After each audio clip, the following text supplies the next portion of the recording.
दोस्तों आज इस वीडियो में हम बात करने वाले हैं फायर लोड एंड उसके कैलकुलेशन के बारे में, जो कि एक बहुत ही इम्पोर्टेंट सा टॉपिक है अगर आप फायर सेफ्टी प्रोफेशनल हैं, और इसका काफी यूज होता है हमारे प्रोफेशन में।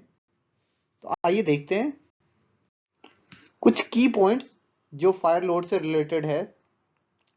सबसे पहले तो हम डेफिनेशन देखते हैं। तो फायर लोड जो है टोटल हीट एनर्जी होता है जो रिलीज होता है 1 स्क्वायर मीटर में, जब उस फ्लोर एरिया के 1 स्क्वायर मीटर में जितना भी कंबस्टेबल मटेरियल है वो कंप्लीटली बर्न हो जाता है, तो उससे जो हीट एनर्जी निकलता है उसको हम फायर लोड बोलते हैं।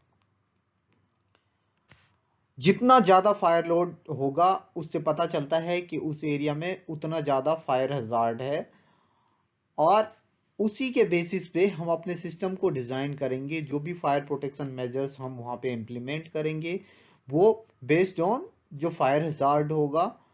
और फायर हजार्ड के बारे में हमें कहां से जानकारी मिलेगी? वो फायर लोड कैलकुलेशन से हमें पता चलता है। इसका एप्लीकेशन कहां कहां होता है? जो फायर लोड हम कैलकुलेट करते हैं उसका एप्लीकेशन कहां कहां होता है? तो सबसे पहले जो हम आप देखेंगे कि जो ऑक्यूपेंसी क्लासीफाई होती है वो भी बेस्ड ऑन फायर लोड ही होता है। इसके अलावा जो फायर रिस्क को हमें असेसमेंट करना रहता है वो भी फायर लोड के बेसिस पे ही होता है। तो फायर लोड का कैलकुलेशन करना बहुत ही इंपॉर्टेंट होता है, और इससे हमें ऑक्यूपेंसी के बारे में पता चल जाता है कि लो, मॉडरेट या फिर हाई हैजार्ड की ऑक्यूपेंसी है, या जो सिस्टम उसके लिए हम डिजाइन कर रहे हैं वो किस तरह के फायर रिस्क में है। फायर लोड जब हम कैलकुलेट करते हैं तो ही हमें पता चलता है कि बेस्ड ऑन, जैसे हम ऑक्यूपेंसी क्लासिफाई कर चुके हैं और फायर रिस्क को हमने असेस कर लिया है, तो किस तरह के फायर रेसिस्टेंट रेटिंग का स्ट्रक्चरल कंपोनेंट हमें डिजाइन करना है। साथ साथ जो फायर सेफ्टी सिस्टम हम प्लान कर रहे हैं वो बेस्ड ऑन जो भी फायर लोड हमने कैलकुलेट किया है, जो भी हमने ऑक्यूपेंसी क्लासिफाई किया है, फायर रिस्क असेस किया है, उसके बेसिस पे ही हम फायर सेफ्टी सिस्टम डिजाइन कर सकते हैं किसी भी बिल्डिंग या किसी भी एरिया के लिए। अब फायर लोड कैलकुलेट करने के लिए जो फॉर्मूला हम यूज करते हैं, सबसे पहले तो देखते हैं कि फायर लोड जो है उसका उसका यूनिट क्या होता है। उसका यूनिट जो है वो किलो कैलोरी पर मीटर स्क्वायर होता है, और जो इसका फॉर्मूला है total weight of combustible material. किसी भी कंपार्टमेंट या फिर किसी भी एरिया की अगर हम बात करते हैं तो वहां पे जो भी कंबस्टेबल मटेरियल होता है उसका टोटल वेट हम लेते हैं और उसको मल्टीप्लाई कर देते हैं। जिस मटेरियल का वेट के बारे में हम बात कर रहे हैं उसी मटेरियल का कैलोरीफिक वैल्यू क्या है, उस जो आपको मिलेगा, आगे हम इस पे बात करेंगे। तो उस मटेरियल का जो कैलोरीफिक वैल्यू है उससे हम उसको मल्टीप्लाई कर देते हैं और इसको डिवाइड कर देते हैं फ्लोर एरिया से। आपको मैं कैलोरीफिक वैल्यू के बारे में थोड़ा सा और बता दूं कि कैलोरीफिक वैल्यू जो होता है, जब कोई मटेरियल जलता है, बर्न आउट होता है, तो उससे जो हीट एनर्जी रिलीज होता है उसको हम कैलोरीफिक वैल्यू बोलते हैं। तो फॉर्मूला जो है फायर लोड का, total weight of combustible material जो कि केजी में है, मल्टीप्लाई करेंगे उस मटेरियल के कैलोरीफिक वैल्यू का से, और जो कैलोरीफिक वैल्यू का यूनिट यहाँ पे यूज हो रहा है वो किलो कैलोरी पर किलोग्राम है, और इसको डिवाइड कर देंगे हम फ्लोर एरिया से जो कि मीटर स्क्वायर के यूनिट में है। तो अब इसके इक्वल में क्या हो जाएगा? इसको हम total heat energy kilo calorie by divided by floor area जो कि मीटर स्क्वायर में है, इस फॉर्म में भी हम लिख सकते हैं। अब 1 किलो कैलोरी, कभी कभी क्या होता है कि आपको जो यूनिट मिलेगा वो डिफरेंट मिलेगा। जैसे हमें यहाँ पे यूनिट जो चाहिए कैलोरीफिक वैल्यू का वो किलो कैलोरी पर किलोग्राम चाहिए, लेकिन कभी कभी आपको किलो जूल में भी यूनिट मिलता है। तो आपको 1 kilo calorie is equal to 4.18 kilo joule होता है। तो इस तरह से आपको कन्वर्ट करना है ताकि आप किलो कैलोरी पर किलोग्राम के यूनिट में आ जाएं जब आपको ये फॉर्मूला यूज करना है। अब डिटरमाइन कैसे करना है कि हम फायर लोड कैसे कैसे निकालते हैं। सबसे पहला जो स्टेप है वो ये है कि हम आइडेंटिफाई कर लेते हैं कि कौन कौन सा कंबस्टेबल मटेरियल है। जैसे कि किसी एक रूम की बात अगर हम करें, किसी ऑफिस रूम किसी किसी ऑफिस स्पेस की बात करें, तो कुछ जनरल सा मटेरियल होता है जो जनरली अवेलेबल होता ही होता है, जैसे कि furniture, paper, textiles, plastics, structural elements जो कि वुड का बना हुआ हो या फिर कोई और सिमिलर कंबस्टेबल मटेरियल का बना हुआ हो। तो इन सब कंबस्टेबल मटेरियल को हम सबसे पहले आइडेंटिफाई कर लेते हैं कि कौन कौन सा कंबस्टेबल मटेरियल है। फिर हम क्या करते हैं, उसका कैलोरीफिक वैल्यू हम फाइंड आउट करते हैं। सेकेंड स्टेप में जो हमारा काम है, टोटल वेट पहले हमने आइडेंटिफाई किया, फिर हम अब क्या कर रहे हैं, वेट डिसाइड कर रहे हैं कि वेट कितना है। तो जितना भी वेट है किसी भी कंबस्टेबल मटेरियल का और कैलोरीफिक वैल्यू, हम इसको ढूंढेंगे। कैलोरीफिक वैल्यू ढूंढने के लिए आपके पास जो रेफरेंस है, आप जो नेशनल बिल्डिंग कोड 2016 है उसके पार्ट 4 में जब जाएंगे तो उसका जो एनेक्सर ए है उसमें कैलोरीफिक वैल्यू कॉमन मटेरियल का दिया गया है। आप वहां से कैलोरीफिक वैल्यू पिक कर सकते हैं। और वेट एंड कैलोरीफिक वैल्यू आपको हो गया स्टेप 2 में। स्टेप 3 में आपको क्या करना है, वेट और कैलोरीफिक वैल्यू को मल्टीप्लाई करना है ताकि आपको टोटल हीट एनर्जी मिल जाए। और फाइनली स्टेप 4 पे आपको करना है, जो हीट एनर्जी आपको मिला है उसको डिवाइड कर देना है फ्लोर एरिया से, मतलब मीटर स्क्वायर के यूनिट में उसको डिवाइड कर देना है। Step 1, identify all the combustible material in the compartment और फ्लोर। उसके बाद स्टेप 2 में आपको उसका वेट और कैलोरीफिक वैल्यू पता करना है। फिर स्टेप 3 में आपको उसको मल्टीप्लाई करना है ताकि आपको हीट एनर्जी मिल जाए। और स्टेप 4 में आपको उसको फ्लोर एरिया जो कि मीटर स्क्वायर के यूनिट में है उससे डिवाइड कर देना है।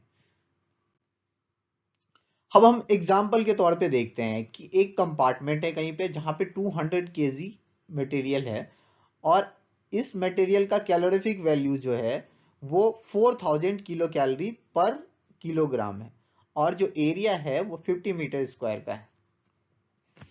तो अब यहाँ पे आपके पास वेट दिया गया है, अब कौन सा मटेरियल है वो मुझे नहीं पता। यहाँ पे 200 केजी आपके पास मटेरियल है। एवरेज कैलोरीफिक वैल्यू आपका जो है, मतलब कंबाइंड इसने क्या कर दिया, जनरलाइज कर दिया, 200 किलोग्राम है और एवरेज कैलोरीफिक वैल्यू जो है 4000 किलो कैलोरी पर किलोग्राम के हिसाब से है। फ्लोर एरिया 50 मीटर स्क्वायर है। तो इसको हमने जो अभी पिछले स्लाइड में जो फॉर्मूला देखा था उसमें इंसर्ट करेंगे। तो फायर लोड जिसका यूनिट किलो कैलोरी पर मीटर स्क्वायर होता है is equal to weight KG के फॉर्म में मल्टीप्लाई बाय कैलोरीफिक वैल्यू जो कि किलो कैलोरी के फॉर्म में है divided by area metre square. तो 200 केजी पहले से दिया गया है वेट, मल्टीप्लाई बाय 4000 जो कि कैलोरीफिक वैल्यू है किलो कैलोरी पर किलोग्राम के, और डिवाइडेड बाय 50 मीटर स्क्वायर। तो ये जब हम कैलकुलेट करेंगे तो जो हमारा आंसर आएगा वो 16000 किलो कैलोरी पर मीटर स्क्वायर आएगा और ये आंसर हो जाएगा। मैं बार बार यूनिट इसलिए रिपीट कर रहा हूं कि यूनिट में हम मिस्टेक करते हैं, तो आपको ध्यान रखना है कि जो यूनिट इस फॉर्मूला में दिया गया है आपको उसी यूनिट में कन्वर्ट करना है। अगर किसी दूसरे यूनिट में आपके पास कुछ अगर वेट या फिर कैलोरीफिक वैल्यू या फिर फ्लोर एरिया अगर दिया गया है तो आपको इसी यूनिट में कन्वर्ट करना है। उसके बाद किसी भी एरिया या फिर किसी भी कंपार्टमेंट का आपको फायर लोड कैलकुलेट करना चाहिए। अब हम दूसरा एग्जांपल देखते हैं। एग्जाम्पल 2 में क्या है, एग्जाम्पल 2 में हमारे पास 40 मीटर स्क्वायर का एक कंपार्टमेंट या फिर फ्लोर है और उसमें जो कंबस्टेबल मटेरियल है वो फर्नीचर है जो 150 केजी है और पेपर है जो 50 केजी है।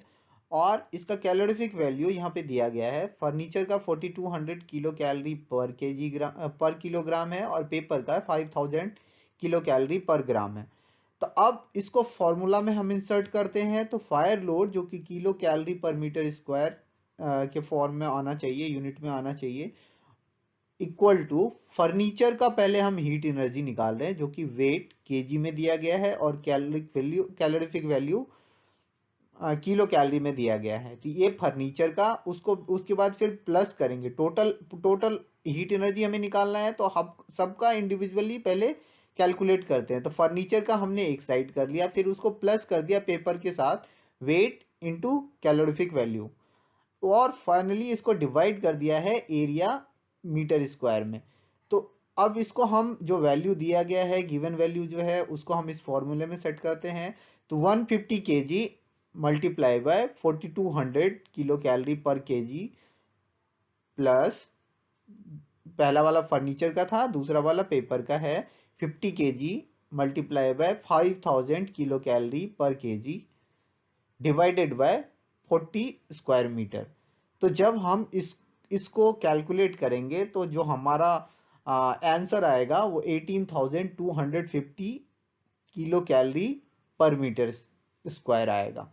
तो इस तरह से आप किसी भी मतलब कंपार्टमेंट या फिर किसी भी फ्लोर एरिया में आपको अगर सारे कंबस्टेबल मटेरियल की जानकारी है, उसको आपको केजी के फॉर्म में, केजी के यूनिट में कन्वर्ट करना है। उसके बाद आपको उसका कैलोरीफिक वैल्यू निकालना है। कैलोरीफिक वैल्यू के लिए आपके पास टेबल या कुछ रेफरेंस दिया हुआ रहेगा, वहां से आप इसको फाइंड आउट कर सकते हैं। और उसके बाद फ्लोर एरिया आपके पास ऑलरेडी रहेगा, तो इस फॉर्मूला में आप उसको इंसर्ट करके फायर लोड कैलकुलेट कर सकते हैं।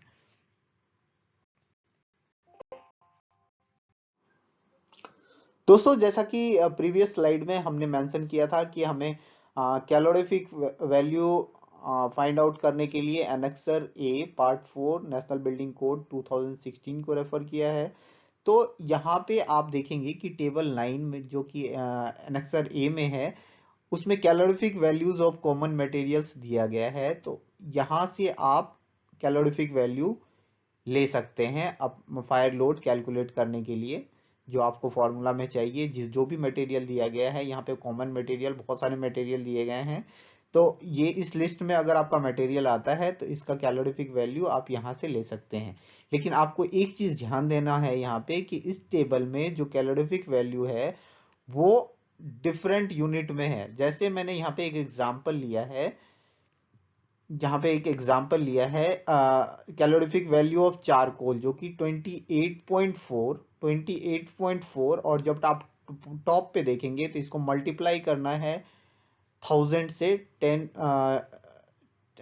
क्यूब से, और उसके बाद क्या है किलो जूल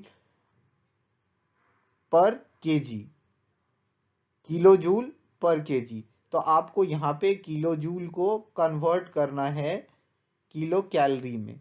तो इसको कन्वर्ट करने के लिए हमारे पास क्या था, एक यूनिट कन्वर्जन जो फॉर्म हम यूज कर रहे थे, 1 kilo calorie is equal to 4.18 kilo joule.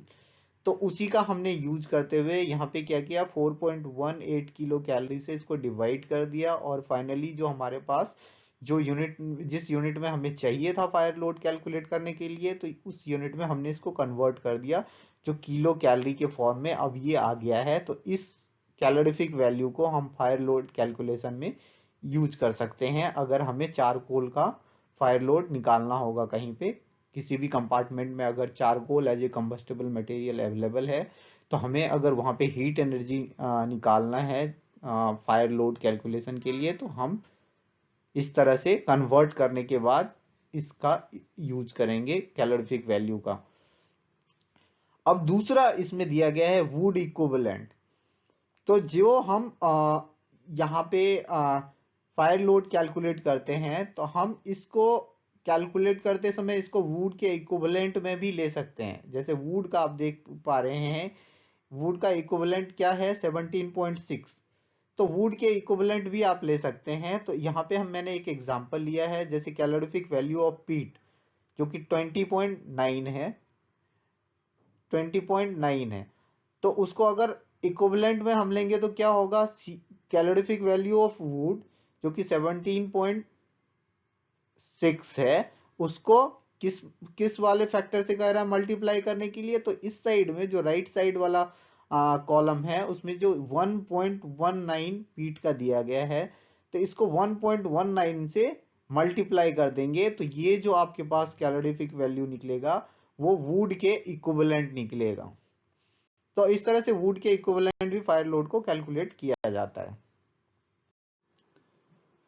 Thank you for watching दोस्तों, उम्मीद है आपको आज का वीडियो पसंद आया होगा और मैं आगे भी आपके लिए ऐसे ही जानकारी शेयर करते रहूंगा।